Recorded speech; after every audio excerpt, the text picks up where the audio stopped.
Hey everyone, it's Joe the Farmer, and welcome to Bountiful Harvest with Joe and Keesler. We had some trouble, guys. Houston, we had some trouble, and we had some garden trouble. But I want to talk to you about some stuff that was going right, and then we'll get to the stuff that kind of went wrong. But what we got over here is I repurposed this bookshelf. I think I showed it to you in the last video. It was no bookshelf. It was broken. It wasn't. It was. I couldn't put anything on it, so I decided to make a raised bed out of it. Now, what I have over in here is onions, and then in this growing bag, I've got potatoes, and then also, let me pick up the camera, and I'll show it to you here.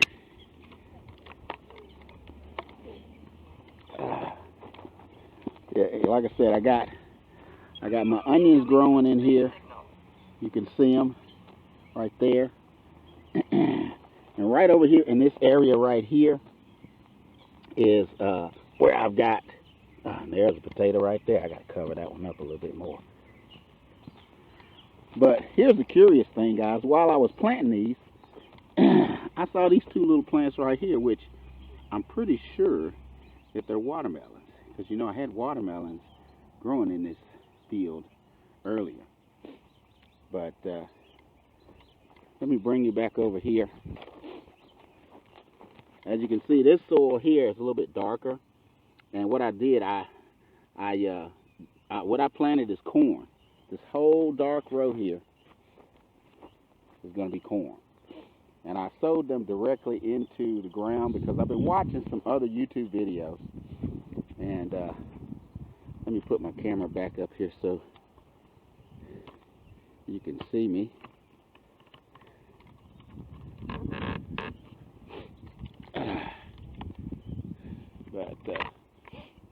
Oh man, just got finished cutting some grass today. We're always doing something out here in the yard, guys. But like I said, I realized that, and this is also part of the problem that I had, which goes along with planting seedlings. Some of these vegetables, guys, corn, carrots, it's not a good idea to plant them in planters and then transplant them, because every time you transplant any kind of plant, it's going to suffer what they call transplant shock, which is, you're being pulled up out of the ground and your root system is being disturbed. And it takes a while for the plant to settle down. Sometimes they don't recover at all.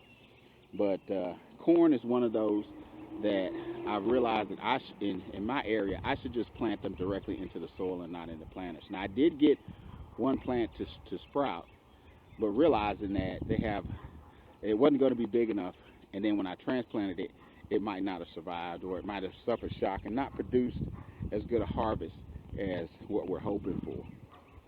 So, but that brings me to my next point. That's exactly what happened. And what I'm going to do is I'm going to go inside and I'm going to show you what I had to do. I had to virtually replant almost everything. The watermelons didn't sprout. The peppers didn't sprout. The cherry tomatoes didn't sprout. The squash, virtually everything. The only thing that's sprouting right now is some of the some of the cucumbers. The cucumbers are doing just fine, but they're in really big planters.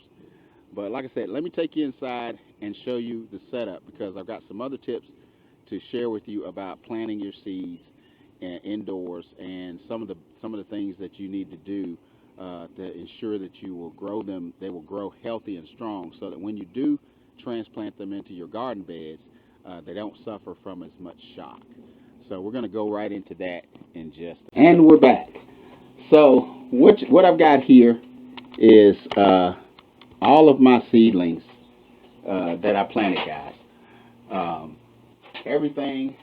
Now what I've got here, all 6 of these are my collards. I don't know if you can see that or not. Yeah. Those are my collards. Then these 2 back here is my squash.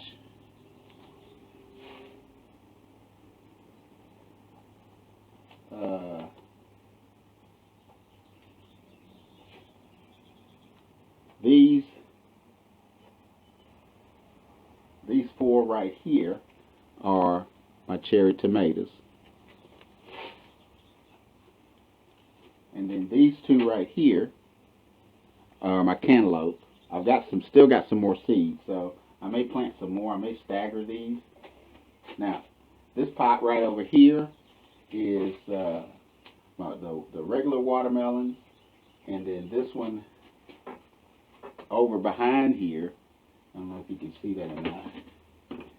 That one is a different variety. It's called a petite yellow watermelon. And let me show you the package. It's got some really nice coloring. So, and they're supposed to be really, really sweet. You know. And then this pot right here is actually where I planted some strawberries. I don't know, I'm going to try to bring the camera in and see if you can see them, because they've started to sprout. You know, right there is one, and then there's another one. You can see it right over there, and then there's one right over in here in the corner. So we're getting a few of them to sprout. Yeah, there's another one right there. Yeah. So,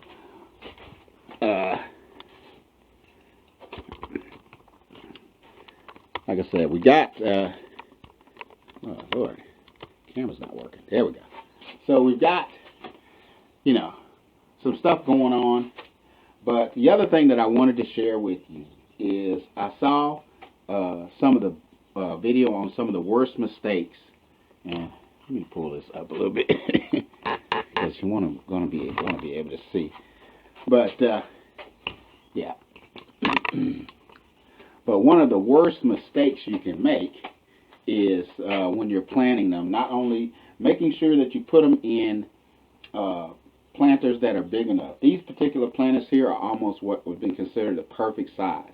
I think it's about a cup, maybe a little bit more than a cup. But you know, if you're thinking about trying to plant your seedlings in these little small trays, like little cells, that won't work for a lot of different vegetables, because that soil is not going to be able to get a good root system.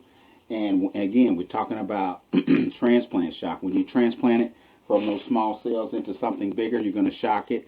Then if you transplant it from this into your garden bed, you're going to shock it again. So that will, you know, it could kill the plant, but at the very least, it won't give you the harvest, the best harvest. These particular ones, I got these when I started to grow herbs. They're a little bit small, but like I say, I would go with this size. And of course, you know, if you don't have a lot of space, it's going to determine how many you can plant. But then that helps you plan out the size of your garden. Now, the next thing that I learned was lighting. And as you can see, I've got these growing lights here. But the best kind of growing lamps give off a blue ultraviolet light. Now, these back here don't do that. And what I'm going to do, I'm going to turn them on so you can see how they are working. You can see the light. That light is kind of yellow, but you may be able to see these when I turn these on. There we go. So you see that blue hint. These lights work much, much better. The plants absorb the UV energy from the blue light a whole lot better than this orange light, but that's why I have these a little bit higher. And then you have to have them a certain height. For these particular lamps, I'm going with about 12 inches. These are a little bit higher. They're probably about almost 14, 15 inches. And these are timed, so they will come on automatically at 6-hour intervals. I want to make sure that these plants get at least 6 hours of UV sunlight, growing light. So, like I said, those are some of the things that I have discovered. And like I said, Houston, we had a gardening problem. You know, nothing was sprouting. And I'm looking at other folks who have gardens, and some of their stuff, they're already in the ground, and their stuff is coming up. You know, so I'm like, okay, you know, must be doing something wrong.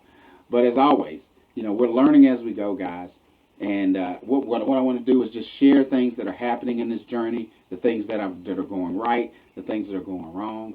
I'm always looking forward to if you have any comments, if you have any suggestions. I'm open to all those things. This is an open forum. Like I said, we're learning as we go, and we just want to encourage you to grow your own food because it's in your best interest. So that's pretty much all that I have for you today. Remember my motto: eat well and live strong.